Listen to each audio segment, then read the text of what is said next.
जय हिंद बच्चों। आज हम करेंगे ये क्वेश्चन जो आप लोगों के सामने है, इसको आप रीड कर सकते हैं एक बार।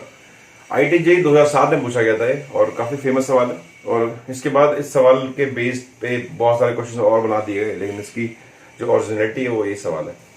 तो इसको आप एक बार रीड करें, then we will solve this question. Video को जरूर एंड तक देखें। तो क्वेश्चन इज, मैं रीड करता हूं एक बार। Two particles of mass m each are tied at the ends of a light string of length 2a। तो ये दो ब्लॉक्स की लेंथ है, इसे टांग दिया गया, इसको ऊपर फोर्स लगा रहे हैं इस पे, ओके, ऊपर की तरफ। Now the mid point of the string is pulled vertically upward with small but constant force. बहुत कम फोर्स से खींच रहे हैं इसको, कम फोर्स है काफी है ना, और ऊपर की तरफ खींच रहे हैं इसको। As a result the particle moves toward each other on the surface. तो पार्टिकल अपनी तरफ आने लग गए, दूसरे की तरफ आने लग गए।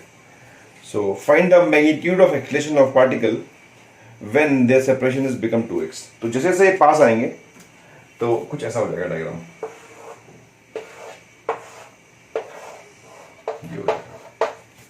नजदीक आ रहे हैं। ये फोर्स ज्यादा नहीं है, पहली बात तो ज्यादा फोर्स हुई तो ऊपर ही खींच लेती, पूरा ऊपर नहीं खींच रही। ये इसको ऊपर खींच रही है, ये ब्लॉक ऐसे आ रहे हैं, यहाँ से ब्लॉक ऊपर नहीं जा रहे है ना, तो ब्लॉक नजदीक आ रहे हैं खाली।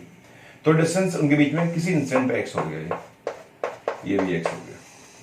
हमें निकाला इस इंस्टेंट पे इनका कितना इस तरफ एक्सीलरेशन होगा दोनों का, ये फाइंड करना। ठीक है, तो पहले तो देखते हैं कि भाई जो रोप है, ये रोप का मास है नहीं कुछ भी। तो अगर मैं इस पॉइंट पे देखूं, यहाँ पे लिखूं t, यहाँ पे लिखूं t, इसको लिख दूं थीटा, तो ये हो जाएगा t cos थीटा, और ये भी हो जाएगा t cos थीटा। टोटल बोल सकता हूं मैं, इस तरफ आ जाएगा 2t cos थीटा, इधर आ जाएगा इसका एक कंपोनेंट t sin थीटा, और ये आ जाएगा t sin थीटा। मैं इस पॉइंट का ड्रॉ कर रहा हूँ एफपीडी, इस पॉइंट का। तो इस पॉइंट पे ऊपर एक फोर्स है, टेंशन एक यहाँ थी, टेंशन यहाँ थी, कंपोनेंट की है t cos थीटा, इसका भी t cos theta, t sin theta, ये कट गए। ऊपर की तरफ आया f, नीचे की तरफ आया 2t cos theta, and they both must be equal. तो t निकल के आएगा f/2 cos थीटा। इक्वल क्यों होना चाहिए? बिकॉज रस्सी का कोई मास नहीं है, जो ये पॉइंट लिया है आपने, ये पॉइंट इज मासलेस, इसका मास नहीं है, मास जीरो है। दैट मीन्स कि नेट फोर्स भी जीरो है, because F equal to m होता है, तो mass zero, net force zero. तो ऊपर जितना उतना नीचे ही, तो उससे टेंशन निकाल लिया हमने थीटा की टर्म में, किस इंस्टेंट पे कितना होगा। अब बात करते हैं इन ब्लॉक्स की। तो इन ब्लॉक पे टेंशन ऐसे लग रही है t, और ये एंगल आपने मान रखा थीटा, तो ये भी थीटा हो जाएगा सिमिलरली। तो ये हो जाएगा, इस ब्लॉक को देखें अगर मैं, टेंशन तो सेम रहेगी, रस्सी हुई है, तो ये हो जाएगा t cos थीटा, ये हो जाएगा t sin थीटा।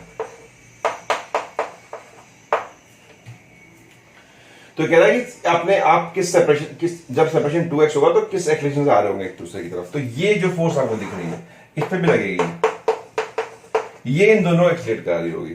तो हम लिख सकते हैं कि t sin theta must be equal to m into a, है ना। अब t की वैल्यू पुट कर लेते हैं यहां से, सो t हो जाएगा f/2 into tan theta equal to. तो ये निकल के आ गया एक्सीलरेशन ब्लॉक्स का, बॉल्स का, कि ये कितने एक्सीलरेशन से आगे की तरफ जा रहे होंगे दोनों के दोनों। तो हमें थीटा नहीं पता, थीटा निकालना पड़ेगा। Theta we can find by this triangle, ये जो आपने ट्रायंगल ड्रॉ कर रखा इस तरह, बिकॉज ये डिस्टेंस x है। ओके, नाउ हमने इसको ऊपर की तरफ खींच लिया है, तो ऐसा कुछ, इसको अगर रफ कर दूं एक बार, मैं ऐसे कर लिया। तो रस्सी, तो ये जो रस्सी आपको दिख रही है तो ए रहेगी, ये तो ए रहेगा, ये भी ये रहेगा, है ना, ये थीटा है। तो cos थीटा हो जाएगा आपके पास, बेस कितना हो जाएगा, दिस इज बेस, ये हाइपोटेनस a है, ये x है, this is equal to √a² - x², this is the base. तो cos थीटा हो जाएगा बेस अपन हाइपोटेनस, और tan थीटा हो जाएगा परपेंडिकुलर अपन बेस। तो tan निकालना है इसमें, so a is equal to f/2m upon perpendicular upon base.